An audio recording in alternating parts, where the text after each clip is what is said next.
A basic question is what is Cappella Romana? Again, most of the folks watching, I've got a feeling, may have heard of your work at best. So yeah, how was it created? Why was it created?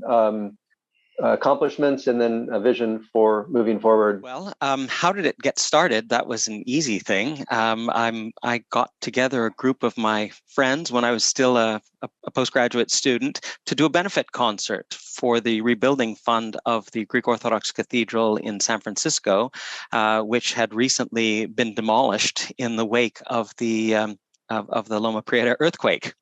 And I was singing there as an assistant cantor, and I couldn't give them $1 million, but I could get my friends together to do a concert of music that reflect, and it was Orthodox music, ancient and modern, from medieval Byzantine chant through to the works of, we did some Taverner on that program. And one has to think about that was a period before streaming, before this, before the coup against Gorbachev, so the Soviet Union was still in existence.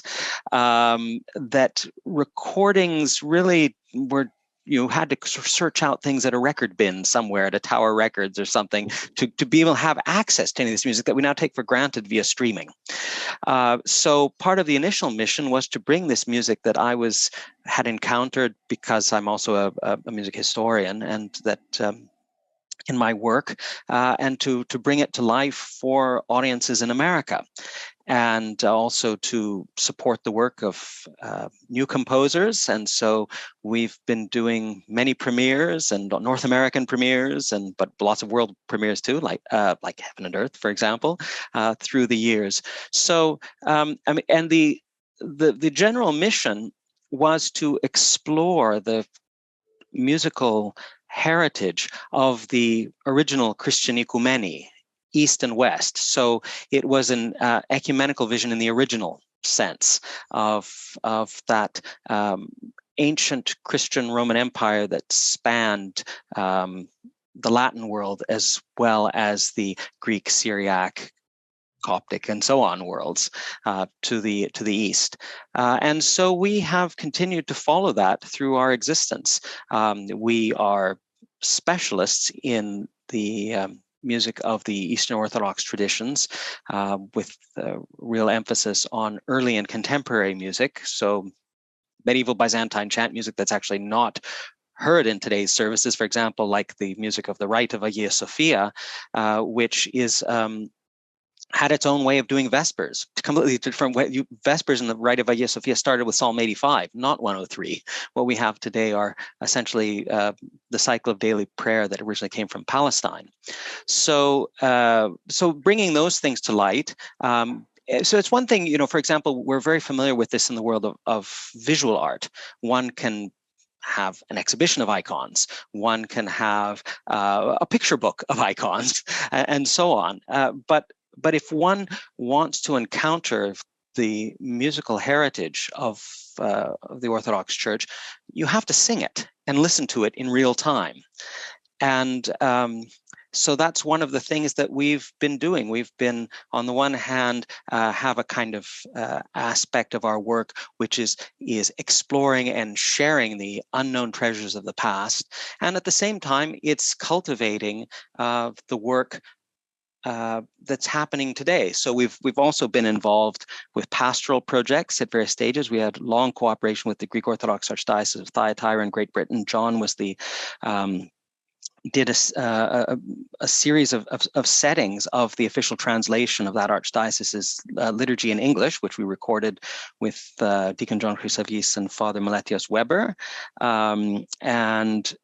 So we've some things have been pastoral, things have been historical, some things have been academic, but we are also out there in the wider world, and the kind of notion of the sacred in art. One thing your earlier question reminded me, sort of came to my mind afterwards, of the writings of Philip Sherrard, for example, which were so influential on John Tavener. The notion that of how does one create an all-embracing Orthodox culture? Well, one of the ways one does so is by exposing oneself to this and immersing to it. Again, with is one thing you can do with icons or patristic writings, but the musical traditions remain inaccessible unless there are people to sing it, to cultivate it, to commission it, to teach it, and now to publish it, because we're now going also into publishing. Excellent. Do you want to maybe put a plug in for projects that you are working on that are going to come out in the next year or two? Well, I think I spent his smile. How much time you got? but we can start with the publishing since we mentioned it last. John has something that's on the way. Very much on the way. A book I've been working on for longer than I care to admit, that is entitled Byzantine Chant, the Received Tradition, a Lesson Book. Exactly what it sounds like. It's a lesson book, but it really goes from the very beginnings of learning the received tradition of Byzantine music, that is the form of Byzantine music that is sung in Greek Orthodox churches and Greek-flavored Orthodox churches today, all the way into advanced modal theory and expressive ornamentation and so on. And God willing, that'll be out by the end of the year. So we're just making some final fixing up of some things there, and it'll be off to print in the next few days, God willing. So that's one thing. And we have two recordings that are going to be two more recordings that are going to be released soon. There is a setting of the All-Night Vigil in English by Robert Keir, an American composer. He's not Orthodox himself, but he has great love for its traditions, and he's well known as a composer of sacred music. Had things commissioned from the Yale University and all sorts of places. Anyway, but we worked with him actually, and with Father Ephraim Lash's texts as well to set that, and that was recorded in the summer, and that will be coming out in November, and then the Christmas 1400 as well, which will be coming out in January, and then other things that have already been recorded.